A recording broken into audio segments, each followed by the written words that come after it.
মৃত মানুষ আবার কি ফিরে আসে? আমি যদি বলি হ্যাঁ, একটা 2 বছরের বাচ্চা নিজের খুনের ঘটনা নিজেই বলতে শুরু করে, আর সেই গল্প শেষ হয় আদালতে খুনির শাস্তি দিয়ে, বিশ্বাস করবেন? ভারতবর্ষে ঘটে যাওয়া এমনই একটা ঘটনা যা আজকে হয়তো আপনার বিশ্বাসটাই বদলে দিতে পারে। নমস্কার, আমি জয়ন্ত। আজকের ঘটনা the case of Titu Singh তোলা। जाऊंगा मैं मेरे সালটা 1983। আগ্রা থেকে মাত্র 17 কিলোমিটার দূরে একটা ছোট্ট গ্রাম বাদ। সেখানেই জন্ম হয়েছিল ছোট্ট টিটুর। প্রথমে তো সব স্বাভাবিকই ছিল, তারপর আস্তে আস্তে তার যখন 2 বছর বয়স হয়, সে এমন কিছু বলতে শুরু করে যা শুনে তার পরিবার শিউরে ওঠে। সে বলতো, তোমরা আমার বাবা মা নও, এটা আমার বাড়ি নয়, আমি এখানে থাকি না। কিন্তু দিন যত বাড়তে থাকে তার কথাগুলো আরও স্পষ্ট হতে থাকে। আর যখন 4 থেকে 5 বছর বয়স, সে বলতে শুরু করে, আমার নাম সুরেশ বর্মা, আমার আগ্রায় একটি দোকান আছে, সুরেশ রেডিও সেন্টার। এমনকি আমার স্ত্রী আছে, আমার 2টো ছেলেও আছে।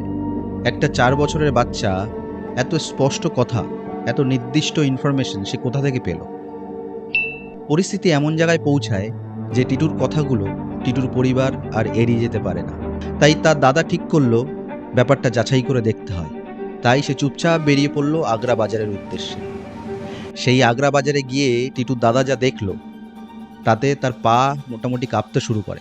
সে দেখলো একটি দোকান, দোকানের নাম সুরেশ রেডিও সেন্টার। দোকানে গিয়ে দেখা পান টিটুর দাদা একজন মহিলার, যার নাম উমা দেবী। হ্যাঁ, সুরেশ বর্মার স্ত্রী। টিটুর দাদা ওনাকে সব কিছু খুলে বলায় স্বাভাবিকভাবেই তিনি কিছু বিশ্বাস করতে চাননি, কিন্তু পরপর টিটুর কথা মতো সব কিছু বলতে যখন শুরু করে, উমা দেবীও কিছু অস্বীকার করতে পারেননি। তারপর টিটুকে নিয়ে যাওয়া হয় আগ্রায়। নিয়ে যেতেই সে এক অবাক কাণ্ড। সে একে একে চিনে নেয় তার আগের বাবা মা, তার স্ত্রী, তার 2 ছেলে, সব কিছুই। এমনকি তার কী কী গাড়ি ছিল, কোন গাড়িটা সে আগে বাতিল করেছিল, কোন গাড়িটা কিনেছিল, সব কিছু সে হুবহু বলতে শুরু করে। এমনকি স্ত্রীকে দেখে লজ্জাও পায় বড়দের মতো। কিন্তু তাতেও সবার মন ভরেনি। তারা ঠিক করলো টিটুকে আর একটু যাচাই করা যাক। তাকে কিছু বাচ্চাদের সাথে খেলতে যেতে বলায় টিটু খেলতে যায়। কিন্তু সেই বাচ্চাদের মধ্যে ছিল সুরেশ বর্মার 2 ছেলেও। কিন্তু টিটু সেখানেও পাশ করল। সে চিনে নিল তার 2 ছেলেকে। এমন একটি ঘটনা ভারতবর্ষ তথা সারা বিশ্বে সাড়া ফেলেছিল। তারপর ইনভেস্টিগেশনে নামে 2 জন, ডক্টর এন.কে চাড্ডা এবং ডক্টর অ্যান্টোনিয়া মাইলস। তারা টিটুকে জিজ্ঞেস করে সব থেকে গুরুত্বপূর্ণ প্রশ্নটা, যে আগের জন্মে তাকে কারা খুন করেছিল। টিটু বলে তার বিজনেস পার্টনার। কেসটা যায় পুলিশের কাছে। পুলিশ জেরা করা শুরু করে।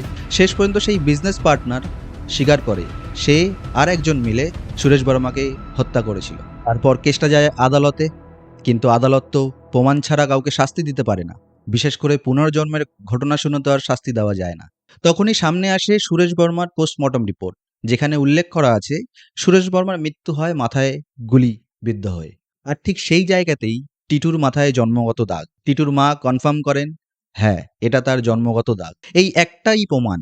এই প্রমাণের ভিত্তিতে আদালত সেই সুরেশ বর্মার খুনিদের শাস্তি দেয়।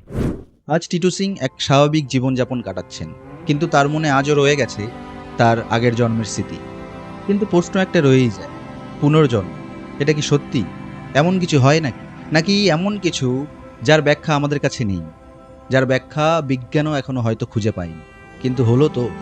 এই গল্পটা যদি আপনাকেও ভাবতে বাধ্য করে, ভিডিওটা একটা লাইক করবেন। আর যদি মনে হয় আপনার সাবস্ক্রাইবারের যোগ্য, তাহলে সাবস্ক্রাইব করে দেবেন। ভুল ত্রুটি মার্জনা করবেন। নমস্কার, আমি জয়ন্ত। দেখা হচ্ছে পরের একটা ভিডিওতে। নমস্কার।